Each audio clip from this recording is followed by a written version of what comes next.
At 6:17 a.m. on May 14, 1943, Seaman First Class Daniel Harlow steadied his boots on the wet wooden deck of the USS Bracket, 20 miles south of Attu Island, as wind blew sheets of cold spray across the bow. The destroyer rocked in a gray swell. The air tasted of diesel, salt, and the faint metallic bite of approaching danger. Harlow lifted what most of the crew still called his mail-order rifle, a customized M1903A3 he'd pieced together from surplus parts, catalog components, and a stubbornness that irritated every officer who saw it. Minutes earlier, a lookout had shouted the words every sailor dreaded. "Bogies inbound, multiple, low altitude." Impossible odds. 7 Japanese A6M20s, coming in fast at 260 knots, banking low and preparing to strafe the destroyer. The Bracket's port-side 20mm Oerlikons were jammed from the previous night's ice buildup. Her aft guns were still tracking to position. The forward mount had no clear angle. That left an exposed section of deck, a handful of sailors scrambling for cover, and one man with a rifle no one respected. In the next 34 minutes, Harlow would do something that should have been impossible on paper, unbelievable in briefing rooms, and still disputed years later. He would engage the incoming fighters with a weapon never meant for anti-aircraft fire, stripping bolts with numb fingers, compensating for wind shear, and firing at targets closing faster than any marksman's table accounted for. By the time the smoke thinned and the ocean stopped boiling from machine gun impacts, 7 enemy aircraft would lie on the water or in flames. The Bracket would still be afloat, and the only man on deck who hadn't been trusted with a standard AA weapon would stand with a rifle whose worn stock was sweating in the cold. But this outcome didn't begin here, in the frigid Aleutians, with engines screaming overhead and sailors vaulting behind bulkheads. It started years earlier, in a machine shop on the south side of Toledo, with a stubborn young man who refused to accept that good enough was ever good enough. It grew in the bitter frustration of broken shipboard doctrine, in the failures of weapons crews who died before they could clear jams, and in the quiet resentment of a mechanic-turned-sailor who saw his friends fall because equipment never matched the demands of combat. By dawn that morning, Harlow had already decided one thing. If the system couldn't protect them, he would. Daniel Harlow was born on the south side of Toledo, Ohio, in a neighborhood defined by machine shops, brick warehouses, and the grinding echo of factory belts that never quite stopped. His father worked the line at Libby Owens Ford, cutting glass for automobile windshields. His mother took shifts at a laundry that smelled of steam, bleach, and metal baskets that rattled when hauled across concrete floors. Money was thin. Time was thinner. But Daniel learned early that machines didn't care about hardship, only about precision. At 12, he swept floors in Croft Brothers Machine and Tool, a cramped shop lit by hanging lamps that hummed louder than the lathes. He watched machinists choose cutters by feel, measure tolerances with hands steady as stone, and swear when a part came out 1/1000th of an inch off. When one of the older workers slid a worn micrometer into his hand and said, "You're going to need this someday," Daniel treated it like a sacred object. By 16, he was repairing farm equipment in outlying fields, crawling under cold steel frames, tightening bolts in mud that sucked at his boots. Customers praised his eye for measurement. He could restore timing to a tractor engine by listening to the uneven cough of the cylinders. He could straighten a bent plow frame using heat, leverage, and a stubbornness that bordered on reckless confidence. That stubbornness became a defining trait. When a foreman told him that a part was close enough, Daniel remachined it anyway. When a supplier claimed a tolerance was within spec, Daniel measured the deviation himself.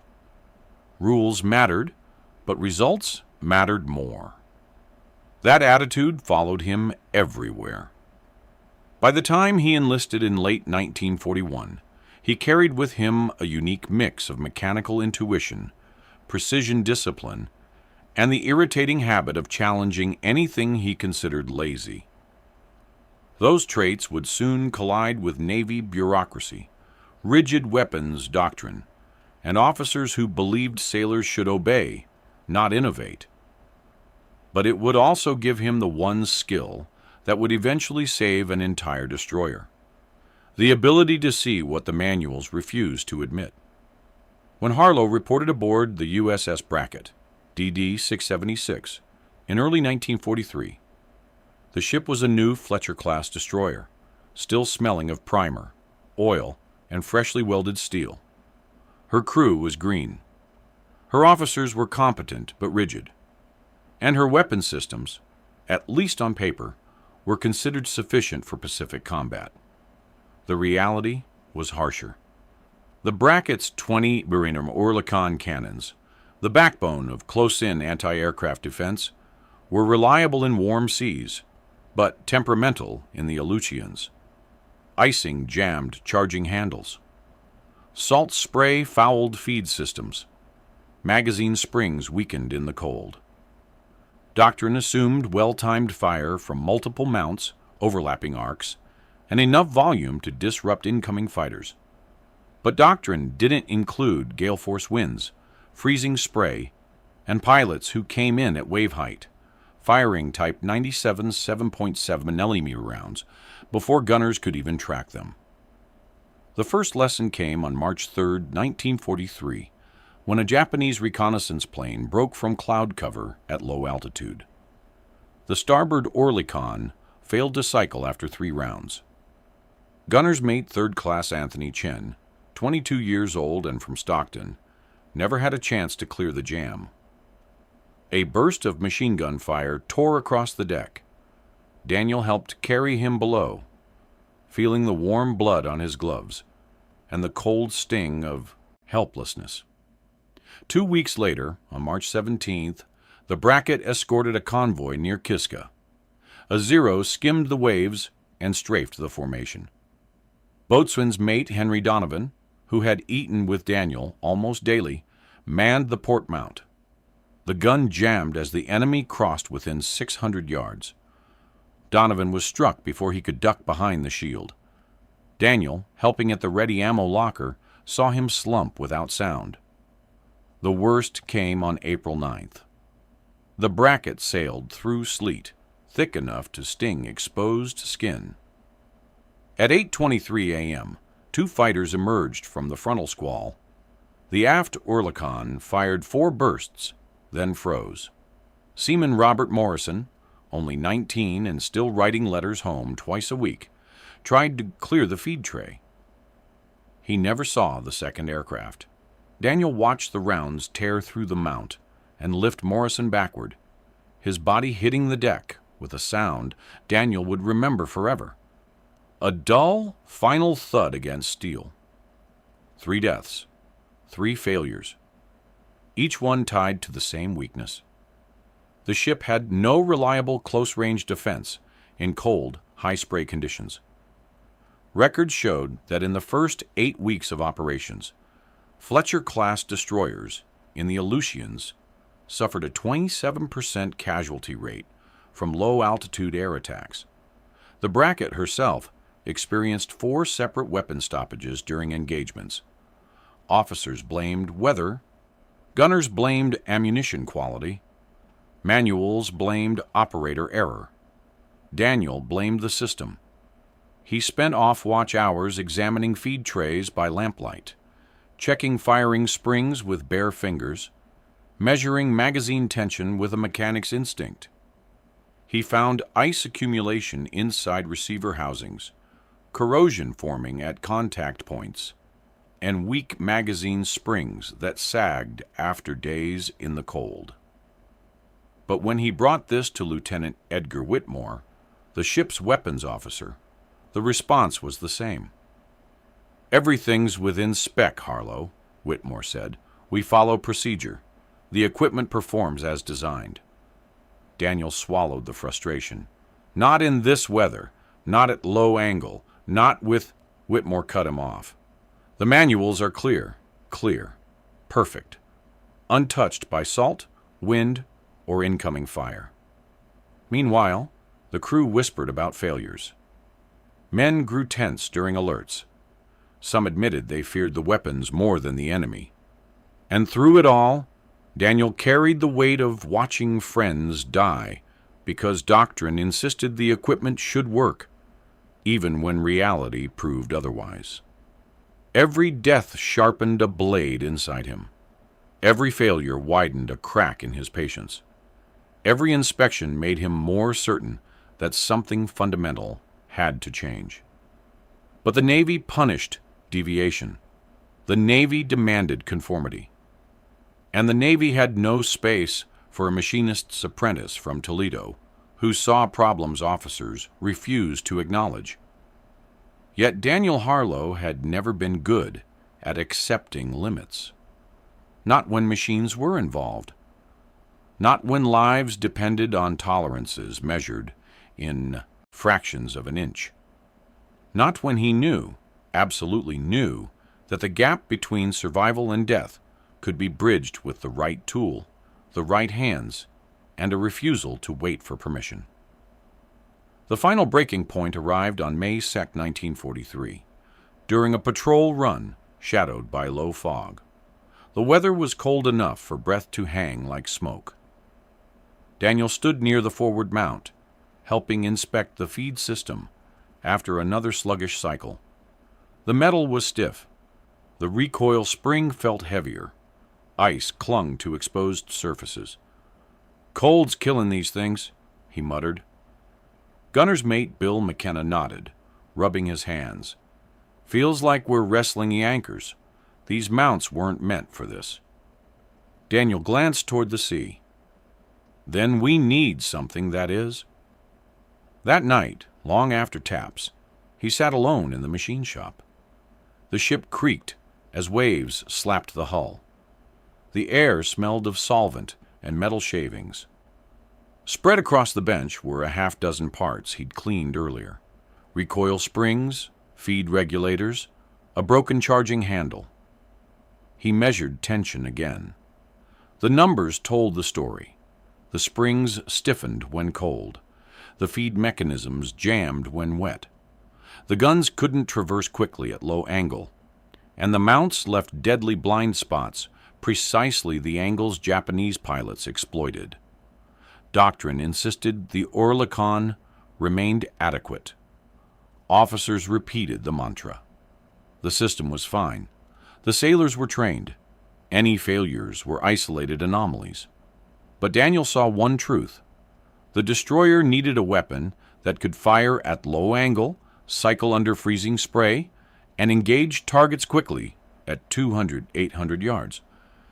And the ship didn't have it, except maybe it did. Not officially, not in any manual. But tucked in Daniel's locker was a rifle he'd assembled from catalog parts before deployment, an M1903A3 with a heavy barrel, hand-lapped bolt, polished rails, and a temperamental but precise custom sight he'd tuned with shims cut from a food tin. The other sailors mocked it. "Mail order rifle," they joked. "What are you going to do? Pick off seagulls?" But Daniel knew what he'd built. A weapon that cycled reliably in cold. A weapon he understood down to every thread, every tolerance, every fraction of recoil. A weapon he could maintain without depending on mounts or crew. A weapon that could track at any angle he could move his shoulders. And in the Aleutians, that alone made it more reliable than the ship's primary AA guns. He tested the idea quietly, calculated drop at 400 yards, estimated lead on fast-moving targets. considered wind shear off wave tops. None of it was standard, none of it matched doctrine, and all of it felt dangerously possible. But when he mentioned it to McKenna, the response came quick. "That's insane," McKenna said. "You'll get court-martialed for firing a personal weapon in combat." Daniel stared at the deck. "And if we don't, more men die." McKenna didn't argue. He didn't agree. He just looked away, jaw tight, knowing the truth neither of them wanted to say. The next engagement might come tomorrow, or the next day, and when it did, they would rely on systems that had already killed 3 of their friends. The manuals promised safety. Reality delivered casualties. And Daniel Harlow understood, finally and completely, that following regulations meant watching more men die. The dilemma was unavoidable. Obey and accept the losses, or act and risk everything. The moment that pushed Daniel Harlow past hesitation came on May 11th, 1943, just before midnight. The Bracket rode a restless sea, its decks slick with freezing spray. Wind hissed against the superstructure. The sky was a low ceiling of cloud, trapping the cold like a lid over the ocean. Daniel was heading toward the portside passageway when he found McKenna standing alone beside the Oerlikon mount that had failed during the previous day's drill. The gun looked pitiful, ice along its receiver, a feed tray that still stuck if pushed sideways, and a recoil spring sluggish even under a heat lamp. McKenna didn't look up. His voice was thin. "It jammed again today. Same point, same damn spot." Daniel touched the cold metal. It felt rigid, brittle, wrong. "If this happens during a run, we lose the port side entirely." McKenna exhaled, breath drifting like smoke. "Donovan got hit on this mount. Morrison, too. You saw what happened. And they're sending us out again tomorrow." He didn't need to say more. Daniel pictured Donovan folding over the shield, Morrison collapsing beside the mount, Chen bleeding on his hands. The same story repeated with different names, identical failures, and a doctrine that refused to bend. McKenna finally turned to him. "You said you had another idea. Something different." Daniel's jaw tightened. The idea was reckless. Violating regulations? Firing a personal weapon in combat meant investigation, reprimand, possibly imprisonment. But if he didn't act, the Bracket would face another low-altitude run with systems that had already killed more sailors than they'd saved. "Bill," he said quietly, "if they come in low, this gun won't fire. You know it, and no one else will stand here to die behind it." McKenna swallowed. "So what are you going to do?" Daniel looked toward the darkness stretching past the bow. Cold wind cut across his face. The answer came like a weight settling into place. "I'm going to make sure we have one weapon on this ship that doesn't fail." He would break rules, break doctrine, break the expectations of every officer aboard, and he would do it tonight. The machine shop felt smaller at night.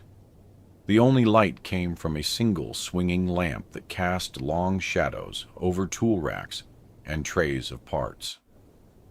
The smell of cutting oil clung to the air. Metal ticked as it cooled from evening work. Outside, waves slapped the hull in slow, heavy impacts. Daniel closed the door quietly. He placed his M1903A3 on the bench, steel cold enough to bite his fingers. The stock glistened faintly where he had sanded and oiled it months before. The bore was spotless. The bolt ran smooth from his previous hand-lapping. But tonight, he wasn't polishing. Tonight, he was modifying. He laid out tools: a 3/8-inch wrench, a fine file, 2 punches, a micrometer still smelling of machine grease. He worked in sleeves rolled up, breath fogging as he leaned over the rifle. First came the trigger assembly. He removed the guard plate, careful not to let screws clatter. His thumb slipped once, slicing a thin cut that bled across the cold metal. He ignored it. He polished the sear contact by feel, micro-adjustments, fractions of a millimeter, until the break felt clean but not hair trigger. Too light, and the recoil from rapid laid correction could fire prematurely. Too heavy, and he'd lose critical fractions of a second during tracking.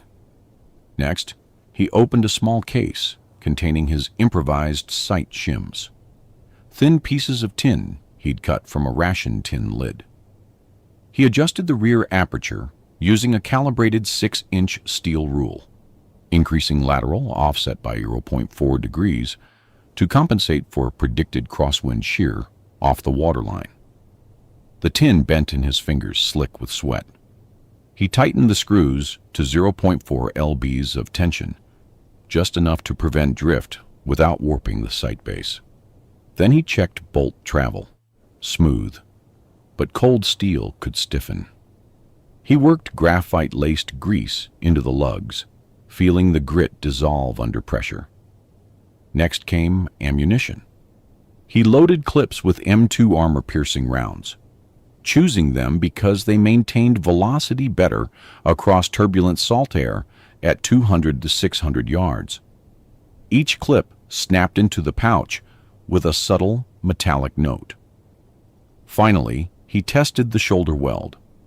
The rifle felt heavier after the modifications, steadier, capable. The clock above the bench read 12:43 a.m. He had been working for nearly an hour. For a moment, he hesitated, just long enough for doubt to seep in. If an officer walked in, that was it. Court-martial, dishonorable discharge. Maybe worse. His hands trembled once. Then he saw Donovan's face in his mind. Morrison's, Chen's. He tightened the last screw. He wiped blood from the stock.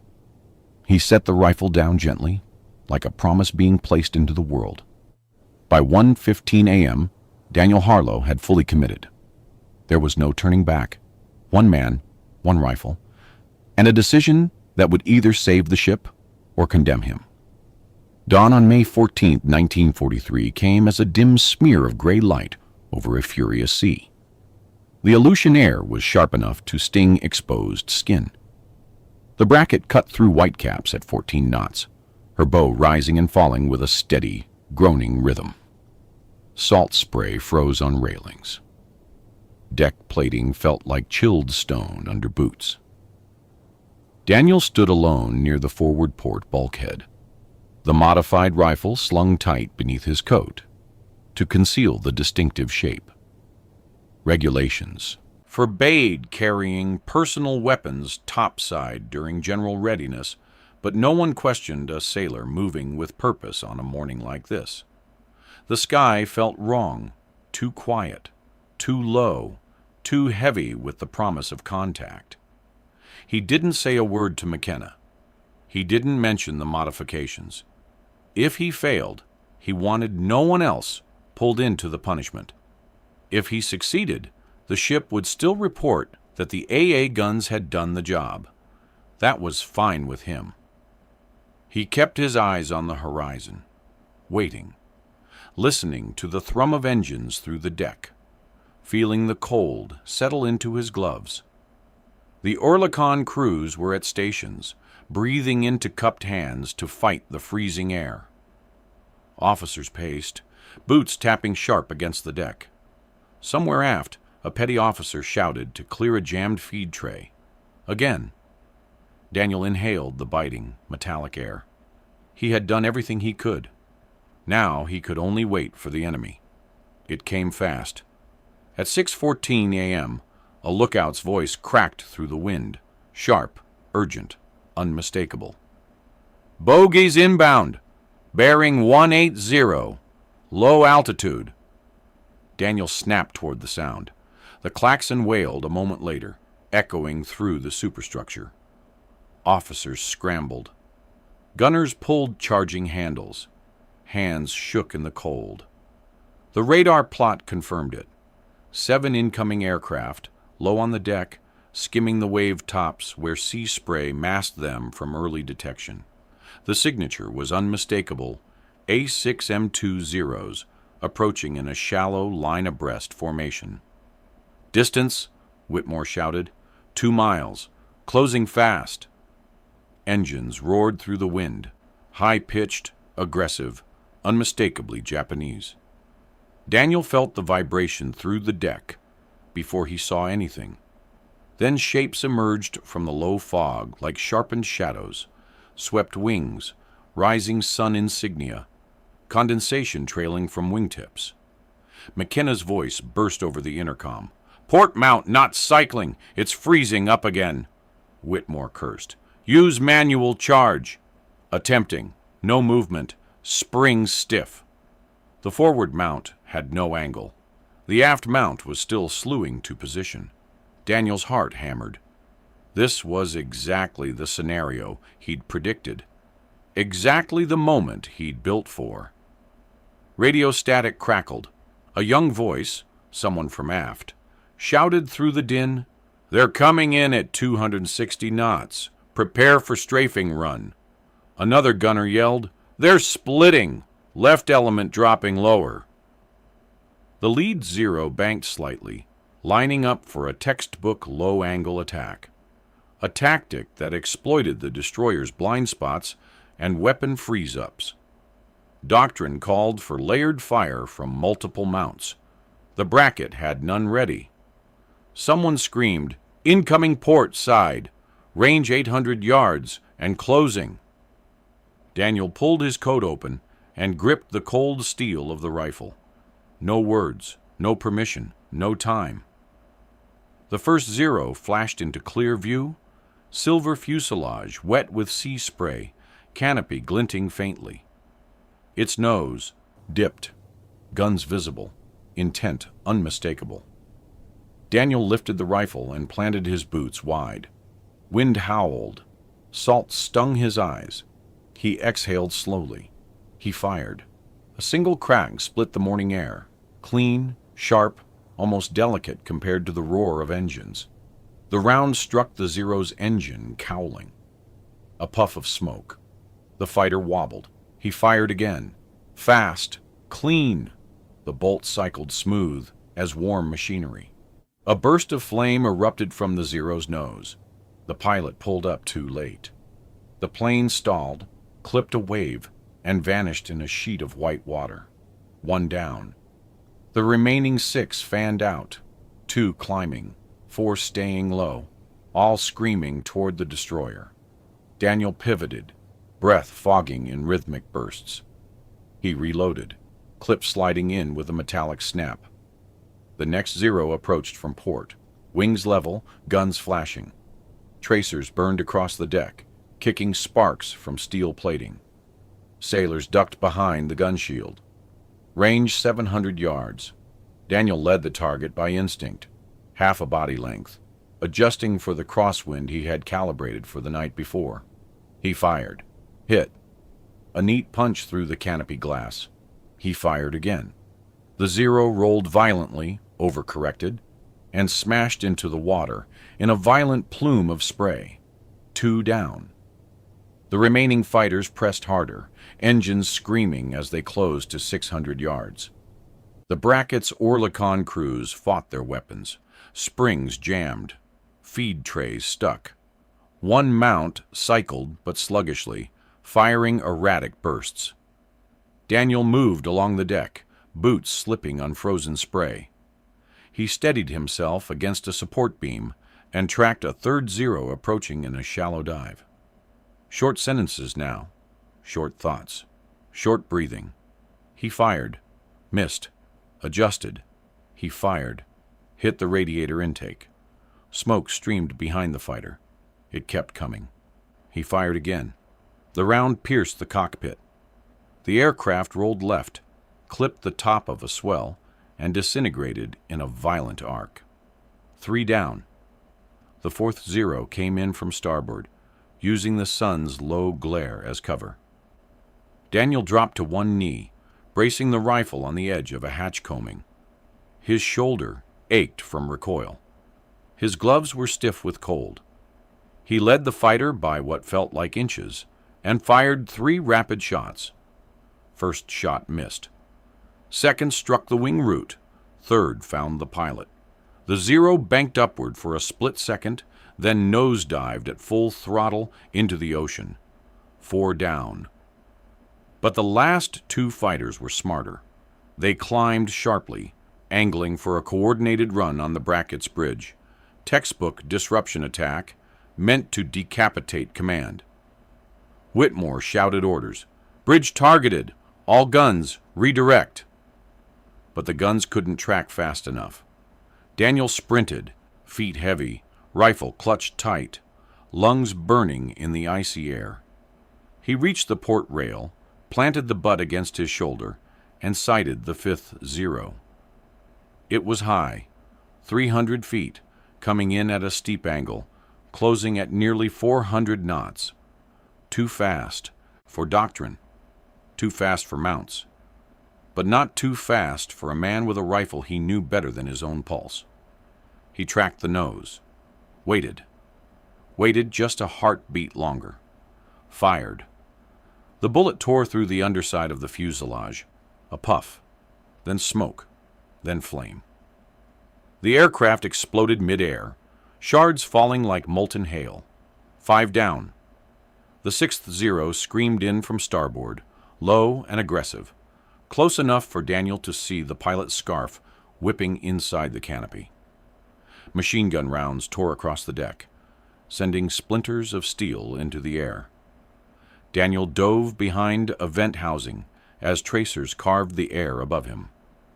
He felt heat on his cheek, where a round struck metal inches away. His ears rang. He rolled, came up on one knee, chambered a fresh round. The Zero banked hard for another pass. Range 500 yards, he fired. The shot missed, wind shear pushing it wide. He corrected, fired again. This one hit the spinner. Not enough. The Zero curved into a shallow climb, preparing a turning dive that would rake the entire deck with fire. Daniel's fingers were numb, his vision blurred from salt and cold. He forced a breath. He fired one last time. The round punched through the canopy. The pilot slumped. The aircraft lost lift and spiraled into the sea, vanishing in a plume. 6. But where was the 7th? A roar behind him. Daniel spun. The final Zero had circled low, too low, using wave troughs to mask its approach. It rose suddenly, guns blazing, cutting a path of sparks across the aft deck. The aft Oerlikon seized completely, stuck mid-swing. The fighter closed 400 yards, then 300, then 200. Daniel ran straight toward it. Spray hammered his boots. Air tore at his coat. The engine's snarl grew louder, vibrating through his chest. He raised the rifle, breath tight, body steady. He fired once. The round struck the wing. He fired again. The round hit the pilot squarely. The Zero pitched upward, stalled, and slammed into the water off the starboard beam, spray shooting skyward in a violent geyser. 7 fighters destroyed. Less than 7 minutes of combat. Daniel lowered the rifle. His hands shook. The metal was warm from repeated fire, steaming slightly in the cold. The deck was quiet, except for wind and the fading echo of engines. The impossible had happened. And the Bracket was still afloat. The sea was calm again within minutes, as if the violence had been swallowed whole by the gray Aleutian morning. Wind thinned the smoke.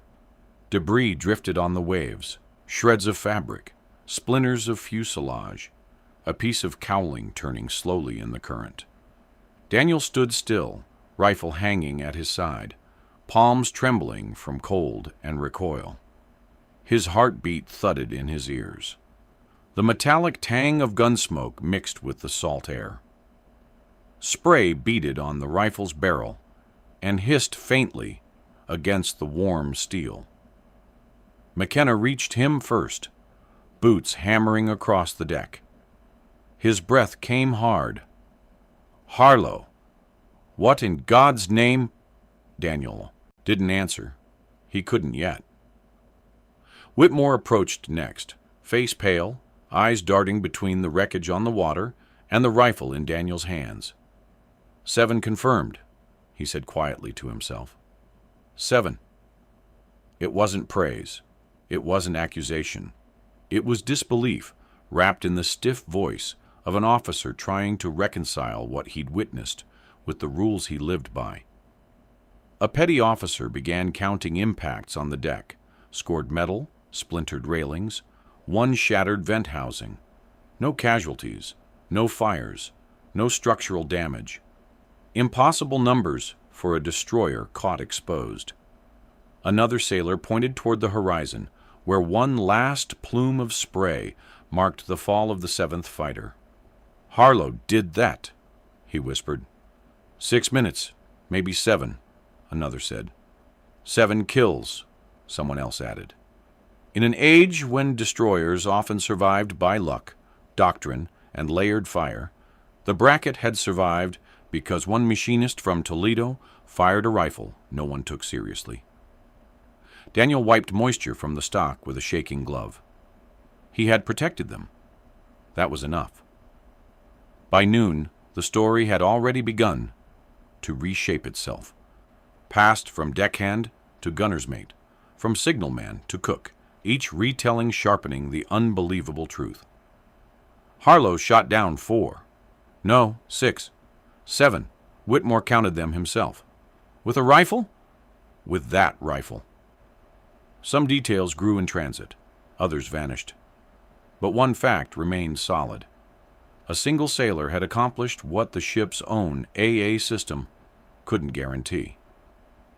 At 1300, Lieutenant Whitmore summoned Daniel to the wardroom. The conversation was brief. "You fired a personal weapon during engagement," Whitmore said. His tone was measured, official. But beneath it, a thin line of tension. "That violates procedure." "Yes, sir," Daniel answered.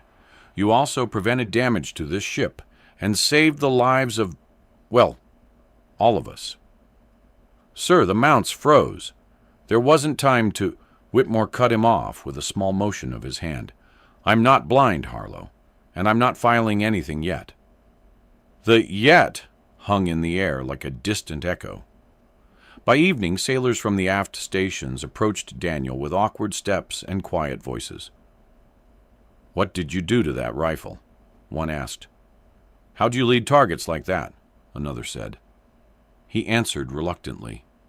"A degree here, a fraction of tension there, a modified sight, a tuned trigger. Nothing illegal, nothing dangerous, just adjustments." Word spread faster. By nightfall, 2 petty officers from USS Caldwell, moored nearby for refueling, found him on deck. "We heard a man on the Bracket shot down 7 Zeros with a Springfield," one said. "Tell us what you changed." Daniel shook his head. "I didn't change much." They didn't believe him. They pressed. He relented. Within hours, rumors moved through the destroyer flotilla.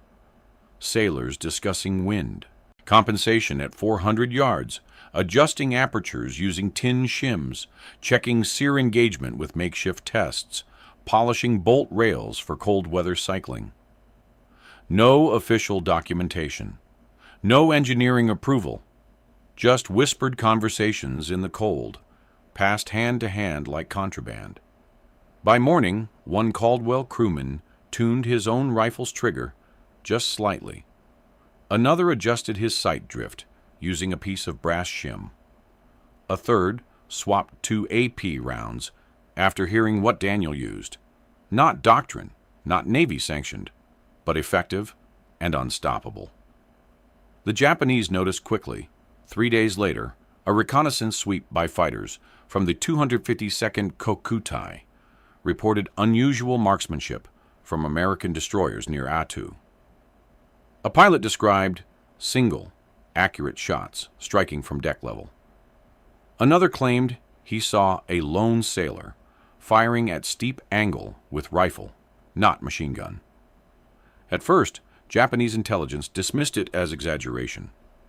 American destroyers were known for heavy AA fire, not precision shooting. But wreckage recovered near Kiska told a subtler story. A Zero salvaged by a Japanese fishing vessel showed a single entry hole in the cockpit glass, clean, centered, unmistakably rifle caliber, not shrapnel, not AA fragmentation. This report reached Saburo Sakai, one of Japan's most respected aces. Sakai had flown dozens of combat missions across the Pacific. He knew American destroyers. He knew their weaknesses. But the idea of rifle fire damaging a fighter mid-attack intrigued him. During a sortie on May 22nd, Sakai encountered a U.S. destroyer performing evasive maneuvers near a fog bank. He made a low pass to test its defenses. The AA fire was minimal, likely jammed in the cold. But as he banked away, he felt a sharp jolt through the fuselage. A single round had struck the trailing edge of his left wing. Later, he wrote in his report, "This vessel fires with precision, inconsistent with known weapons. Their accuracy is unusual. Recommend caution." 5 days later, another Japanese pilot recorded a similar encounter. One clean strike through the canopy frame from an angle too steep for machine gun mounts. Intelligence analysts flagged the pattern. Reports described American destroyers using unexpected small caliber fire at medium range with effect on flight stability. The wording was cautious, but its implications spread quickly through pilots' briefings. Radio intercepts overheard new warnings. Avoid wave-height attack angles when engaging American destroyers. Destroyers at Attu demonstrate unusual accuracy. A tactic once favored by Japanese pilots, low, wave-skimming strafes became riskier. Confidence waned, aggression softened, and in aerial warfare, hesitation was fatal. Daniel never heard those intercepts. He never read Sakai's report. He never knew how far the ripples reached. But in cockpit after cockpit, pilots adjusted their angles, widened their passes, and altered assumptions because somewhere in the fog-covered Aleutians, American sailors were suddenly firing with uncanny precision. A precision that had started with one machinist, one rifle, one decision. Fleet records from the Aleutian campaign showed the truth long before any officer wanted to acknowledge it. In April 1943, Fletcher-class destroyers operating near Attu and Kiska endured a 27% casualty rate in low-altitude air attacks. During that month alone, 14 aircraft were lost from the destroyer screen, either crashing outright or forced back for repairs, while 9 sailors across 3 ships died from strafing runs that exploited frozen weapon mounts. The Bracket's own numbers were worse. Between March and April, she suffered 3 fatalities, 2 serious injuries, and 4 confirmed weapon stoppages under combat conditions. Then came May 14, 1943, Harlow's engagement. From that day to the end of June, the Bracket recorded 0 casualties from low-altitude attacks. The destroyer group reported a steep decline in successful enemy strafing passes, dropping from 38% to 15%, a tangible shift in survivability that intelligence analysts later attributed to improved American marksmanship and altered fire discipline at deck level. Conservative estimates suggested the Bracket alone avoided at least 2 to 3 additional casualties in the following weeks. Across the wider flotilla, the combination of improved sighting techniques, recalibrated triggers, and AP ammunition adoption likely prevented 5 aircraft losses and 8 to 12 crew deaths. Not official numbers, never written in clean ink on Navy letterhead. But sailors knew the truth. Officers suspected it. Analysts whispered it. A homemade innovation had shifted the curve. By early June, word of improved accuracy aboard several destroyers reached the desk of Commander Arlington Lewis, overseeing regional gunnery reports. He dispatched an inspection team to the Bracket. Their arrival prompted a flurry of quiet dread among the crew, especially Daniel, who kept his rifle stored deep in his locker. For 3 days, inspectors measured mount tension, checked feed systems, and reviewed gunnery logs. They found no structural cause for the sudden improvement, no upgraded equipment, no newly issued ammunition. Only one small anomaly. On 2 ships, rear sights on crew rifles showed evidence of non-standard adjustment. The report sat untouched for 11 days on Lewis's desk. When it finally moved upward, the language had softened. Improved sailor marksmanship observed, likely result of informal training. No mention of modifications, no mention of Harlow. But higher command still acted. In July 1943, a new directive circulated quietly. Destroyer crews encouraged to maintain personal rifles in optimal condition. Sight calibration drills authorized at captain's discretion. AP rounds to be stored in limited quantities for emergency use at deck level. Unofficial doctrine had become semi-official policy. Daniel's name appeared nowhere in the directive, nowhere in the report, nowhere in the end-of-action summary for May 14th. His 7 confirmed kills were listed generically. Effective small arms fire contributed to destruction of enemy aircraft. No medal, no commendation, not even a note in his service jacket.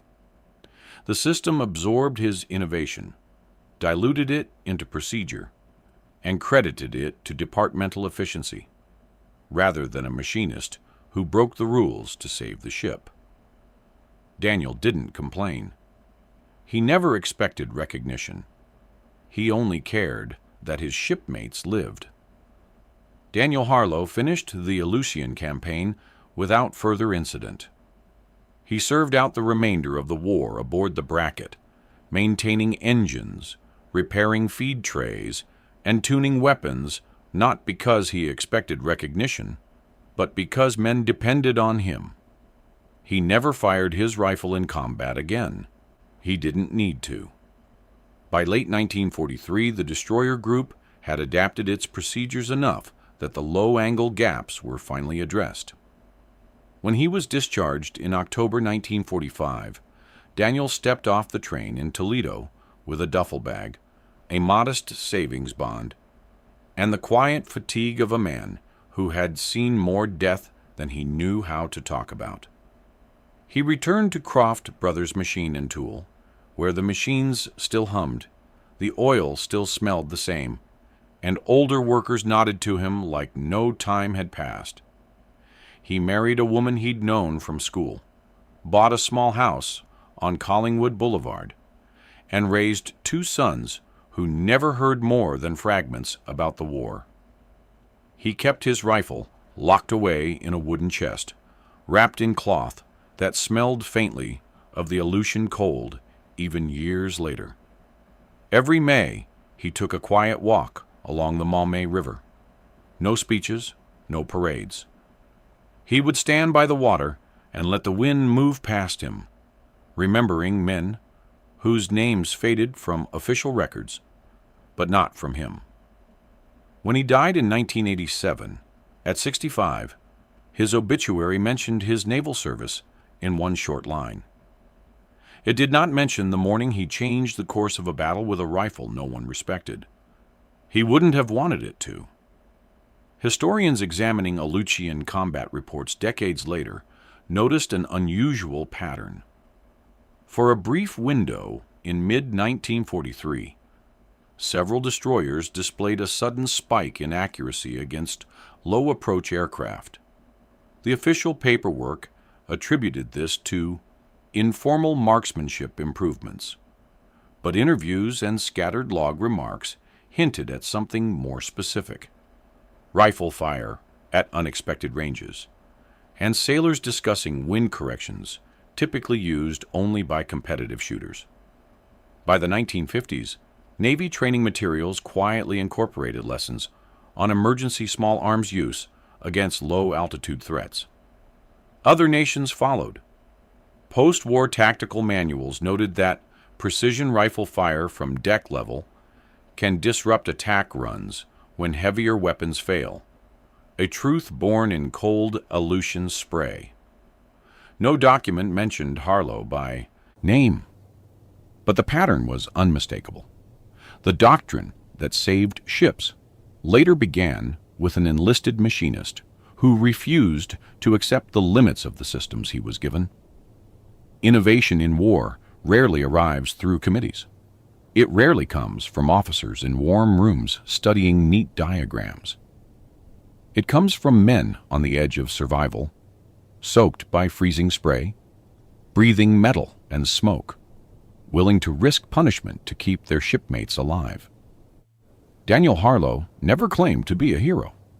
He never sought credit, but on a gray morning in the Aleutians, he showed how wars truly shift, not through orders, not through doctrine, but through individuals who act when systems fail. A single rifle, a single choice, a legacy carried quietly across decades.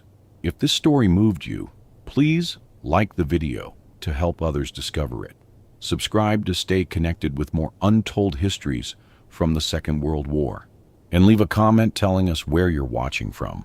Thank you for helping keep these stories alive.